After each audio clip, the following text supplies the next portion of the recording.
Welcome to another episode of Live with Lizzy. Coming to you from lovely Boston, Massachusetts. It's a beautiful spring day today. I have a collection of some of my older poems to read for you, and I'm so excited to share them with you. Let's dive in. Maureen, thank you for joining.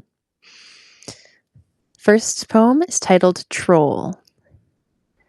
If you enter my home to strike a match, you'll find yourself inside a hurricane. High winds surrounding you. Your weave is snatched, but I don't understand just why you came.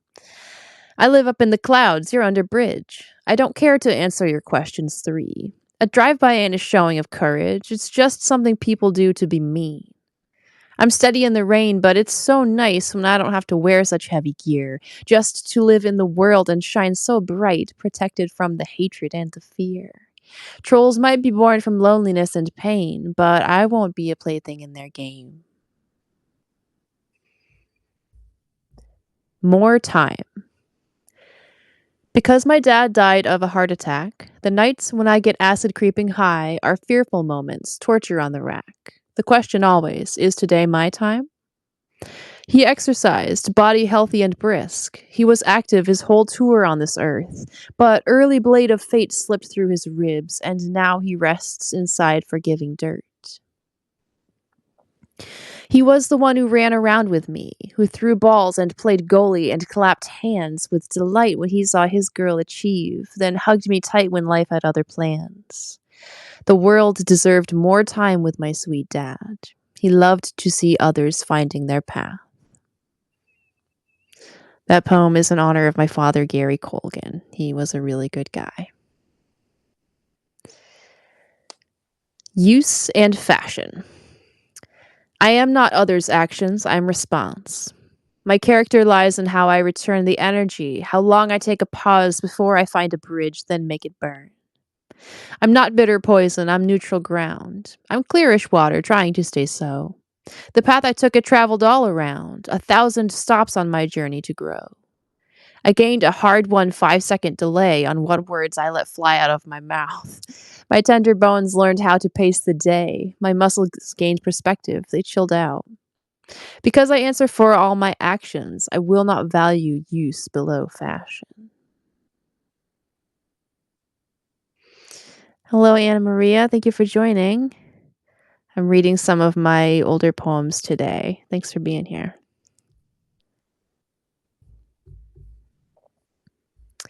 Find a graveyard.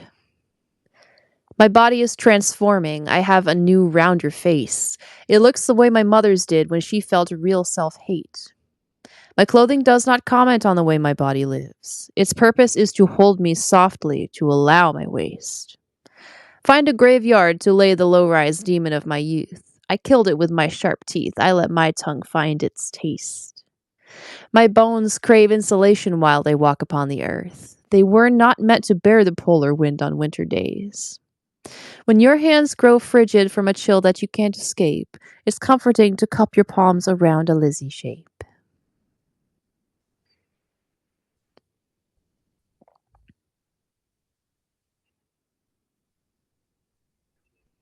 Gravity babies.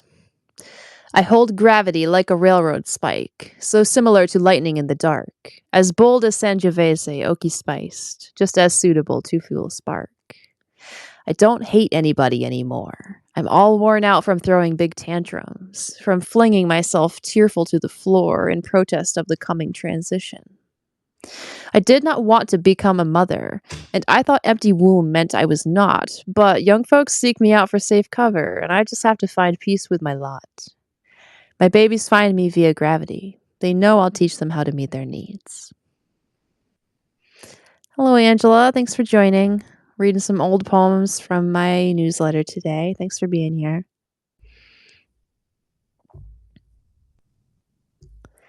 Hands of a Girl. Maybe a small girl will grow up tall to be a woman. Perhaps she'll experience the whole life of a woman. Why is it that unmarried women live longer than men, but men who marry fare better than those who live in sin? And what about all those who do not fit the binary? Should they just select which parts of themselves will stay within?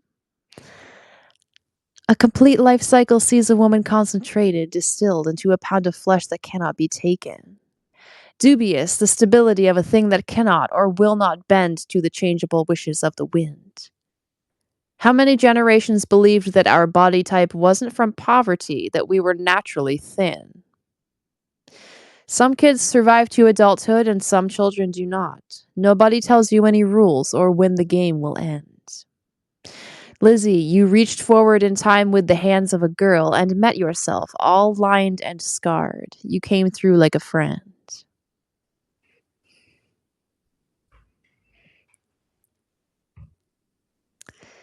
Racing heart. When I get overwhelmed and wound up tight, all fit to burst hyperventilation, it's hard to calm down, try hard as I might, but turning to excitement can be done. I can pull something else to the focus, a thought that feels good to anticipate, like a warm bowl of soup with crusty bread after a commute through buckets of rain. If reaching for my ease is just too hard, the energy can be transformed inside. When I cannot slow down my racing heart, I do not have to go seek out a fight. What is concrete and real is what is true. I came here to be absolute with you.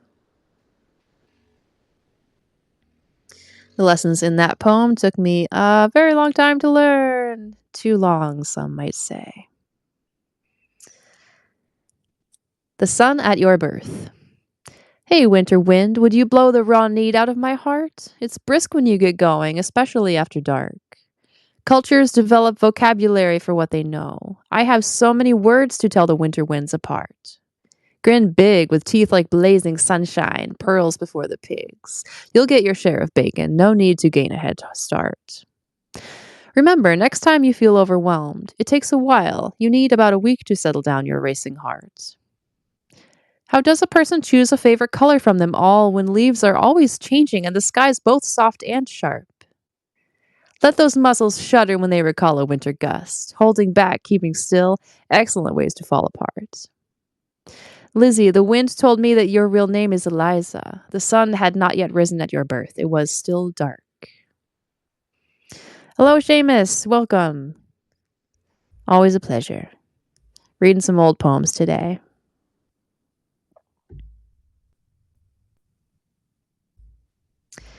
Third act. I lived long enough to see my third act finally come. Held fast to wet palm bloodied rope, waited for help to come.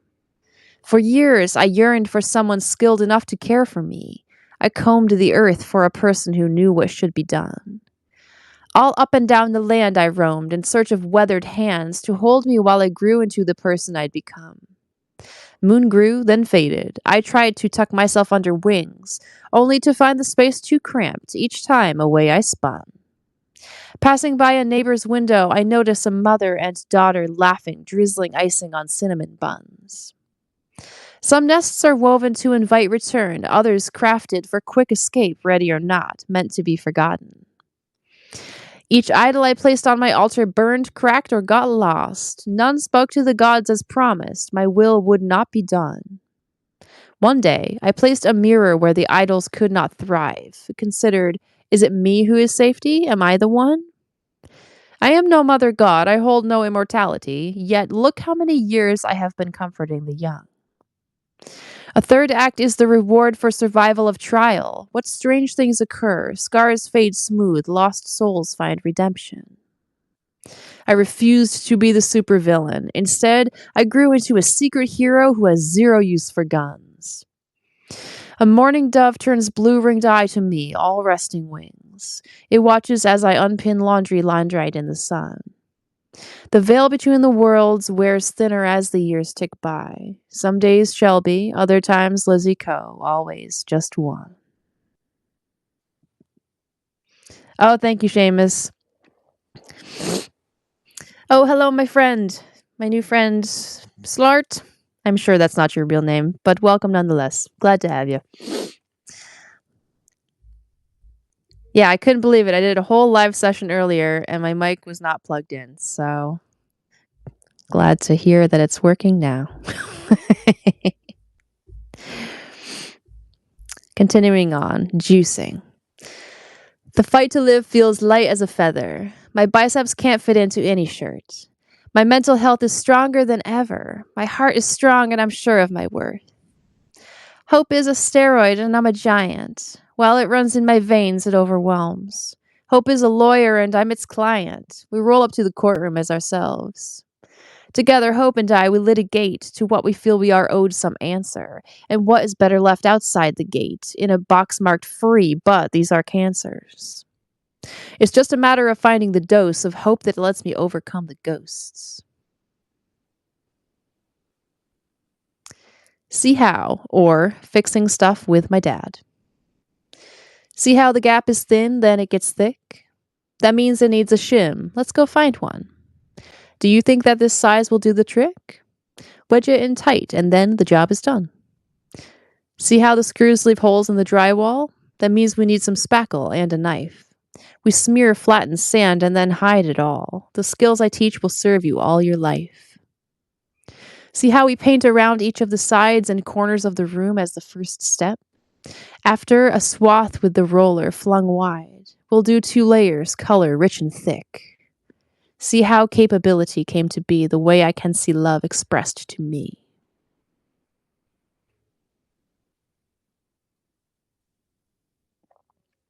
All Souls Day. I need new holidays as I grow old. All Souls Day never used to mean a thing, just a day in November when it's cold, now something stable to which I can cling. There is no divot worn, there is no path. These are the falsehoods that grief would utter. Someone has already done all the math. Look to history and learn from others. There are vessels that can hold these feelings. That's what a holiday is for, it's true. While swinging branches might send me reeling, they also often bring me somewhere new. Candles and soul cakes set for those we lost. New holidays commemorate the cost.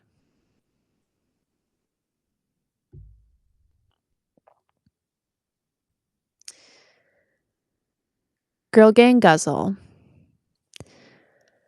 There is a rowdy gang of little girls frozen in time, small bodies wanting to run hard and leap frozen in time. Their small feet got trapped in a gummy, treacherous tar pit. No helping hands to pull them to dry land, townsfolk all shied. Girls, numerous, somehow alone, approached only to test, to be tap-cracked as brulee for the glee of it, date night. Life passed in leaping years, starting with 20, not 19, and all those little girls trade confused glances. What is time? A robust resume does not need to include abuse. Let tiny girls set down the tools they use to neutralize. Each room, a sea of faces to read, review, catalog. A girl gang uses their meager tools to categorize. When the moon comes out, the bed beckons, blankets are heavy, but rowdy girl hearts are open, they cannot close their minds. Some girls in the crowd are shards lodged into softened new skin, all knees and elbows lashing out, just trying to survive. Those edgy girls want communion, but cannot stand to be curated. They pick at healthy tissue, tears in their eyes. Like baby teeth, each girl is worked loose, placed under pillow, laid to rest. They wait for the old tooth fairy to arrive. A toolbox is only as good as what it holds within. The only useful tools are held by skillful hands, she sighed. When the girls learned to set boundaries and to hold them firm, they stopped policing the folks around them. No narrowed eyes. Where there isn't emergency, the heart, it can stay slow. Anxiety finds another use with patience and time. Pleasure has no point except to continue existence. Perhaps it's okay to enjoy some softness and some light. Rowdy girls learn to walk tall with poise, self-possessed, blazing, finally evolved into a form that can bear the night. Jumping hearts come to understand that it was their own legs doing all the heavy lifting. It mattered that they tried. Take away the mirror, I cannot understand at all that the rowdy girl gang is Lizzy and she is alive.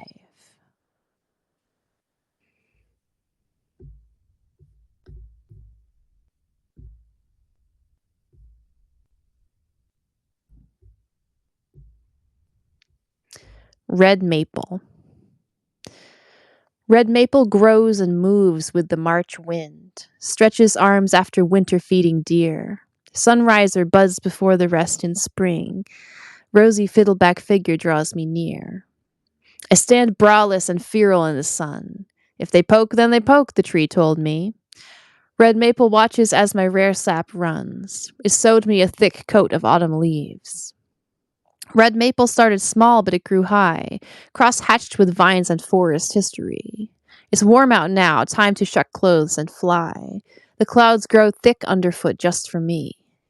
Wrap my warm body up in maple limbs. I sweeten at their touch, invite them in. Seamus just asked if I go by Lizzy or Shelby at the open mics. It's a great question. I do the open mic down at the Cantab Lounge in Cambridge, Massachusetts. I'm pretty excited to get back to that tonight. Couldn't go last week. I had a ye old back spasm because apparently I am 1,000 years old, and that's how my life is now. But when I do sign in there, I do sign in as Lizzy Co. That is what I write under, but my real name is Shelby. So, question answered. Sign in as Lizzy Co. Moving on. So this is a sadly autobiographical poem about my poor pink e-scooter that I loved very much and rode every day, and then one day it just died on me. Sometimes that happens. So there's a trick to it. This is the title of this poem.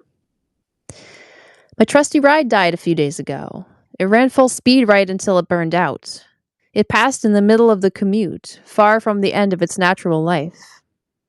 The folks at the shop tactfully told me that rehabbing my pink sticker-clad steed would cost more than a good used replacement, then left it to me to choose my own way. I loved them for the lack of pressure and the time to think the shop guys allowed me. In those moments, I thought of my father and his parade of decayed pickup trucks, bodies already well worn at the point they reached his hands and experienced him, a man who thought he could stop how time rusts. I saw myself tripping down that same path, always making do, having to recall how there's a trick to it, which is really poverty language for, we can't afford to repair this, which is unbearable, so we'll pretend it's a skill set others should envy to make our way of life work. I politely declined the repair and looked instead for a new scooter to ride, something that would carry me down the road instead of asking me to bear its weight. All right. And I think just one more selection for you today. I'm going to share with you, going to share with you the selections I have for the Cantab open mic tonight. They give you 3 minutes to do whatever you want, so tonight I'm going to bring in 3 short poems. So here we go. Lacuna. Fun fact about this one. This is actually based on a prompt that was given at a recent Cantab open mic. The hosts are really great there, and they do a lot of fun stuff with the crowd to engage us. And one of those things was providing us a poetry prompt based on the word lacuna. So that's the origin of this poem here. Lacuna. I'm done demanding answers from the world. My mother tongue can't help me clarify, nor can others, and so I keep mine furled. I learned the word lacuna late one night. My gender is unspeakable, it seems. I've yet to find the proper English word to tell the folks around me what it means to exist as this person in the world. I guess woman will have to serve for now, in place of some more appropriate name. Perhaps countries I know nothing about could lend the definition that I crave. I'm done demanding answers from the world. It hurts too much, but so does staying furled. Cherry Almond. My father worked all his life. At the dinner table, I sat to his right, thought about my future and made plans. Some nights, back in the days of dial-up, I noticed his hands, dry, red, cracking. I dashed to the bathroom, urged him to take care of his skin, and rubbed Jurgen's cherry almond into his winter knuckles. One coat and all is forgiven.